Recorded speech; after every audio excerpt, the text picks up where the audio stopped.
So, eto naman ang ituturo ko sa inyo about sa Facebook group. What happens when you are invited to a Facebook group? Nakasulat yan, when someone invites you to a group and that invitation is approved by a member, admin, or moderator, you'll receive a notification that you've been invited to a group. You'll be able to preview the group and decide if you want to join. Ibig sabihin yan, kahit na private yung group na nag-invite sa inyo, once na kayo ay invited, pwede nyong ma-preview ang group. Tapos, pwede kayo mag-decide kung i-accept nyo ang group, kung kayo ay mag-join o hindi. Ipapaliwanag ko naman itong while you're in preview mode. Merong 4 na nakasulat yan. Yung number 1, you won't be able to post or comment on other people's posts in the group. So, ibig sabihin yan ay, habang nasa preview mode ka, hindi ka pwedeng mag-post or mag-comment sa post ng group, no? And then, yung number 2 naman, you won't be able to invite others to the group. Ibig sabihin yan ay, hindi ka pwedeng mag-invite ng iba. Number 3, you will be able to react to post in the group.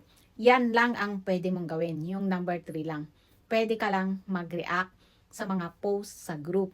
Ito naman number 4, members of the group can see that you are previewing the group in the members list, but those who aren't members of the group won't see in the members list. You won't be included the total member count. So, ibig sabihin yan ay, itong number 4 na to, yung mga members list lang ang makakakita na ikaw ay nasa preview mode.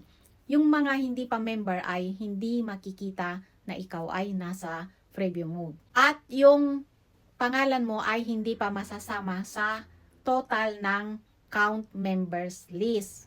Dito naman sa nakasulat sa baba, you will be able to see the group members list and content. Makikita mo lang yung mga pangalan ng mga members list at yung mga content kapag, ayan, nakasulat yan sa baba, ha? Babasahin ko lang. After your invitation is approved by an admin or moderator, you can use preview mode for 28 days. So, makikita nyo ang preview mode sa loob ng 28 na araw.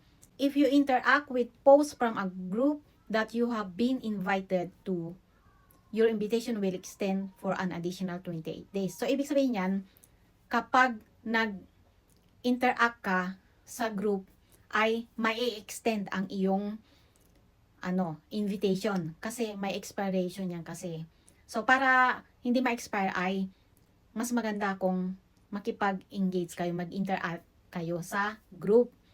If you don't interact with group posts for 28 days, preview mode will expire. So, mai-expire talaga ang preview mode ninyo kapag hindi kayo nag-interact sa group. Kasi may expiration talaga yan, yung invitation for 28 days. Kumbaga, isang buwan.